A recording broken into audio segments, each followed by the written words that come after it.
હોળીના રંગો તો તમે બધે જ જોયા હશે, પણ શું તમે ક્યારેય એવી હોળીની કલ્પના કરી છે જ્યાં રંગોની સાથે સાથે આદિવાસી સંસ્કૃતિ, પરંપરા અને લોકસંગીતનો અનોખો સંગમ જોવા મળે? એક એવી જગ્યા જ્યાં હવામાં ગુલાલ નહીં પણ પેઢીઓથી ચાલતી આવતી પરંપરાઓની સુગંધ ભળેલી હોય. ચાલો, આજે હું તમને લઈ જાઉં છું ગુજરાતના આદિવાસી હૃદય સમાન છોટા ઉદેપુર જિલ્લાના કવાંટ ગામમાં, જ્યાં હોળીના ત્રીજા દિવસે એક એવો મેળો ભરાય છે જેની ખ્યાતિ દેશ વિદેશમાં ફેલાયેલી છે. આ છે વિશ્વ પ્રસિદ્ધ પરંપરાગત ઘેર મેળો. એક એવો અનુભવ જે માત્ર આંખોથી નહીં પણ આત્માથી માણવાનો છે. આ મેળો માત્ર એક ઉત્સવ નથી, પણ આદિવાસી સંસ્કૃતિનું જીવંત અને ધબકતું પ્રદર્શન છે. અહીં તમને ગુલાલની છોડો કરતાં પણ વધારે આકર્ષક દૃશ્યો જોવા મળશે. મેળાનું મુખ્ય આકર્ષણ અને એનું હૃદય હોય છે ઘેરિયાઓ. આ ઘેરિયાઓ પોતાના શરીર પર સફેદ માટીના ટપકા કરી, માથા પર મોરના પીંછાની ભવ્ય પાઘડી પહેરીને એક અનોખો શણગાર સજે છે. આ શણગાર માત્ર દેખાવ માટે નથી, એની પાછળ ઊંડો સાંસ્કૃતિક અર્થ છુપાયેલો છે. જ્યારે તેઓ હાથમાં તલવાર, તીરકામઠા અને પગમાં બાંધેલા ઘૂઘરા લઈને ઢોલ અને પિહોરી જેવા લોકવાદ્યોના તાલે ઝૂમવાનું શરૂ કરે છે, ત્યારે આખું વાતાવરણ એક અલગ જ ઉર્જાથી ભરાઈ જાય છે.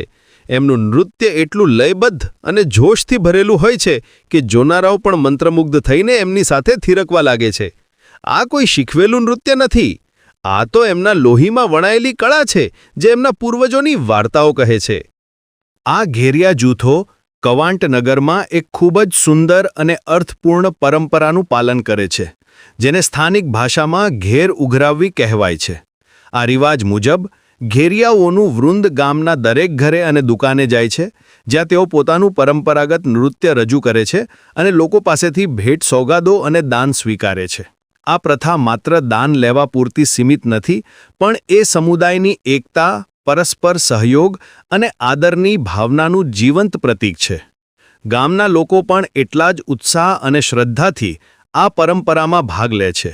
તેઓ ઘેરિયાઓના સ્વાગત માટે પોતાના ઘર આંગણે રાહ જોતા હોય છે અને તેમને માનભર આવકારે છે.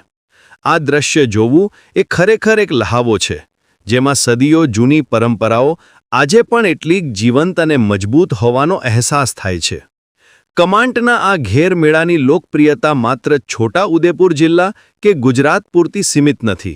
એની સુવાસ દૂર દૂર સુધી ફેલાયેલી છે. ગુજરાતના ખૂણે ખૂણેથી તો લોકો આવે જ છે, પણ સાથે સાથે મહારાષ્ટ્ર અને મધ્યપ્રદેશ જેવા પાડોશી રાજ્યોમાંથી પણ મોટી સંખ્યામાં લોકો આ અનોખા મેળાને માણવા અને એનો ભાગ બનવા માટે આવે છે. એટલું જ નહીં, છેલ્લા કેટલાક વર્ષોથી વિદેશી પ્રવાસીઓ માટે પણ આ મેળો એક મોટું આકર્ષણનું કેન્દ્ર બન્યો છે. તેઓ આદિવાસી સંસ્કૃતિના આ અદ્ભુત અને કાચા રંગોને પોતાના કેમેરામાં કેદ કરવા અને એને નજીકથી અનુભવવા માટે ખાસ અહીં આવે છે. તમને અહીં ચારે બાજુ લોકોની ભીડ, ઉત્સાહ અને આનંદનો માહોલ જોવા મળશે, જેમાં ભાષા અને સરહદોના ભેદભાવ ભૂલાઈ જાય છે. આટલા મોટા પાયે યોજાતા મેળામાં જ્યાં હજારોની સંખ્યામાં લોકો ભેગા થતા હોય, ત્યાં કાયદો અને વ્યવસ્થા જાળવવી એ પણ એક મોટો પડકાર હોય છે. આ જવાબદારીને જિલ્લા પોલીસ તંત્ર ખૂબ જ ગંભીરતાથી નિભાવે છે. મેળા દરમિયાન કોઈ અનિચ્છનીય બનાવ ન બને તે માટે ખૂબ જ સઘન અને ચુસ્ત સુરક્ષા વ્યવસ્થા ગોઠવવામાં આવે છે. મેળાના દરેક ખૂણામાં અને સંવેદનશીલ સ્થળો પર પોલીસ જવાનો તૈનાત હોય છે. આ ઉપરાંત આધુનિક ટેકનોલોજીનો ઉપયોગ કરીને ડ્રોન કેમેરાથી પણ સમગ્ર મેળા પર બારીકાઈથી નજર રાખવામાં આવે છે.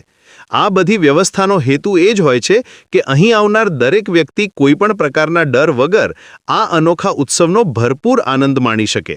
ટૂંકમાં કહીએ તો કવાંટનો ઘેર મેળો માત્ર એક મેળો નથી, પણ એ આદિવાસી ગૌરવ, પરંપરા અને જીવનશૈલીનો એક જીવંત દસ્તાવેજ છે.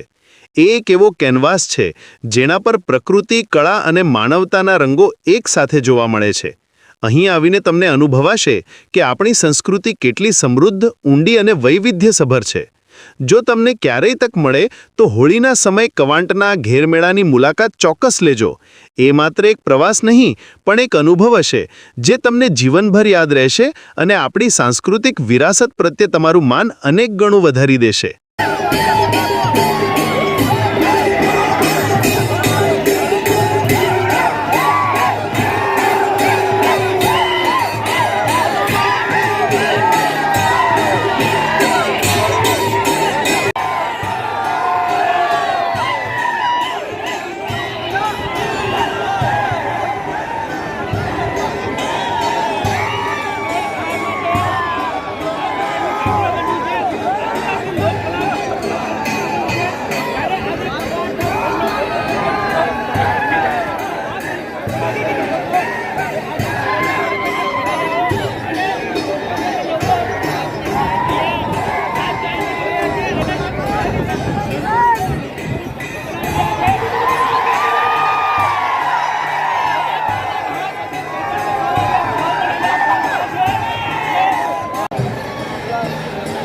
મારા કામ જ એ છે તો યાર.